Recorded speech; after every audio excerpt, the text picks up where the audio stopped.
We just came off one of the most exciting games that we've watched probably over the course of this season. Alabama goes into Seattle. I believe that was in Key Arena, and knocks off number 3 Gonzaga 91. Climate Pledge Arena. Climate, is that what it is now? Yeah, the new one for the Kraken. Yeah. Well, there you go. The Climate Pledge Arena, and they beat Gonzaga in front of what was essentially a home crowd, 91-82. That game never really felt all that close. It felt like Alabama from the tip was the better team, and Gonzaga was the underdog that was trying to find a way to fight back and get a win. T.O., I'm going to you first on this one, man. Give me your takeaways. What is the biggest thing that you're thinking coming out of that matchup? Holy cow, is Alabama athletic and talented. And if they can turn the game into really fast, and that just happens to be where Gonzaga plays really well also, like Alabama can be really, really effective. And J.D. Davison, I've said this before and I'll say it again. You want to talk about elite level athlete, Doster. We're talking Russell Westbrook type of athlete. And I say that without any hesitancy. His explosion off the floor, his explosion off the dribble. I was sitting here thinking, I was like, how does this translate? Because that's been a topic of conversation because ESPN has decided to NBA draft every college game that we watch right now with Chet Holmgren in there. But like, I was sitting there thinking he is going to benefit so much from playing at the next level and that floor being open because he's so fast and explosive. But Jaden Shackelford, he was also incredible to watch, really efficient in the way he played. And my other takeaway, guys, like Gonzaga has a hard time with athleticism and big, strong athletes. If you look at their 2 losses, Duke, Mark Williams, big, Paolo Banchero, big, Trevor Keels, bigger body. They had a hard time getting loose, especially at their 4 and their 5 position. I know Chet's getting a lot of publicity, but I worry about, his body having to defend some of these players. Sure, I know the analytics are out of their mind, but that body size, when it comes to a 1-game sample, I get worried.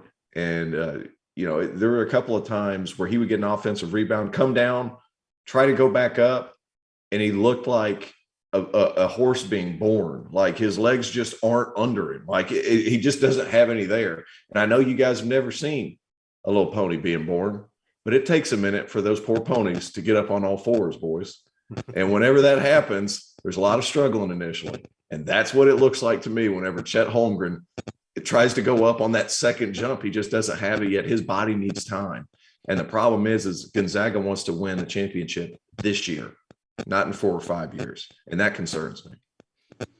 Yeah, I'm with you on that one. I made that point at the start of the year, and I think a lot of us made that point. There was one play that really stood out to me with Chet, and I texted you guys about this. They were trying to play a little high-low, and Drew Timme threw a ball up, a lob that would have been a lob to the rim because Chet had his man sealed up the lane, and he wasn't able to hold the seal. I can't remember who it was that he was being guarded by. I think it might have been Darius Miles. It wasn't someone that was big and strong, and they were able to just dislodge him, and it ended up being a turnover because Chet could not hold off the defender. Jim, let me ask you this. Part of the reason why I thought for a while that Gonzaga was the best team in college basketball and why I thought that they had a chance to win a national title, and why I'm now kind of second guessing whether or not they actually belong in that conversation is because of how good they are defensively. They just gave up 91 points to an Alabama team that lost to Iona. Was this Alabama just finding a way to do what they wanted to do? Was this just a situation where it was a tough matchup for Gonzaga? Are you worried about what they are on the defensive end of the floor? Where do you stand on that?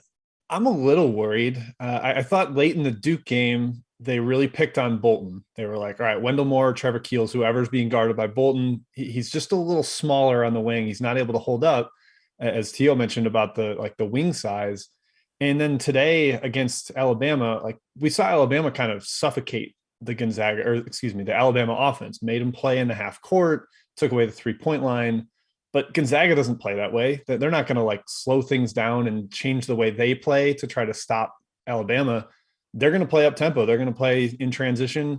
And that's just feeding the fire for Alabama. Unfortunately, it kind of ended up being Alabama played Gonzaga's game better than Gonzaga, which is something we haven't seen really in years. Maybe Baylor kind of did that to them, but that was more taking them out of their game. Alabama was just a better transition team today. It was shocking to see. They knocked down shots that spread them out early, but yeah, I'm a little worried about Gonzaga's defense, especially on the wing, because I don't think they can stop penetration right now. Yeah, especially when they get the switches, right? Like that's not what Chet Holmgren is there for. That's not what Drew Timme is good at. There were a couple moments where he was functional defending. He got caught on a couple switches against Javon Quinterly and did an okay job. And I actually think that when Chet is in the middle, like the one value that he does have where it doesn't really matter how strong he is just as kind of that weak side help defender that cleans up everything at the rim, that allows you to overplay and pressure, not worry about getting hit with a backdoor, worry about getting beaten off the dribble because, you know, anything within 7 feet of the rim is going to get erased. But he only played, I'm looking at the box score now, he only played 22 minutes despite having a single foul. So that's a little bit of a concern for me. And Tio, I don't know where you stand on this, but you cannot allow Alabama to get as many wide open looks at a three as they did in the first half and have any chance of winning. That's all NATO wants to do. He wants to get the ball in the paint with dribble penetration and find a shooter or get a layup. And you cannot allow them to get that many wide open threes. You have no chance. They'll be anybody in college basketball. Well, it also has a lot to do with Alabama being able to put pressure on the rim. I think Bediako changes the game a little bit too, because you can just throw it up there. J.D. Davison can put pressure on the rim because he's so explosive from the perimeter. So those are two big things. But another thing that kind of worries me too, you lose this way because you give Alabama a bunch of threes. You lose against Duke because you give up a lot in the paint. So like there's weaknesses both spots. I thought Juwan Gary, he only had 7 points on 2 of 8 shooting, but I thought he was a problem for Chet Holmgren. I thought that was one of the reasons they had to get out because, you know, Chet Holmgren, everybody talks about, well, he runs the floor pretty well. He covers a lot of space. But if the game's going like this, those hips aren't letting him turn yet. And I say yet very strongly, but he's not able to change direction. And I just worry about him from a physicality standpoint. But when it comes to Alabama, it's all inside out. It's never a post touch, but it's inside out. They're attacking the rim first, and then they're kicking out. Now they'll shoot one in transition pretty early in the clock, but for the most part, it's high ball screen. They're going to do some ghost screen action to where they'll be able to get downhill as fast as possible, and then they're either dunking or they're kicking out. It's one of the two. And they're not overly complicated either. I mean, truth be told, Alabama's not overly complicated. They got a lot of guys that can attack the rim. They get in there and they fan out and they play really well together. I thought it was a tremendous job coaching by Oates. You put 91 points up.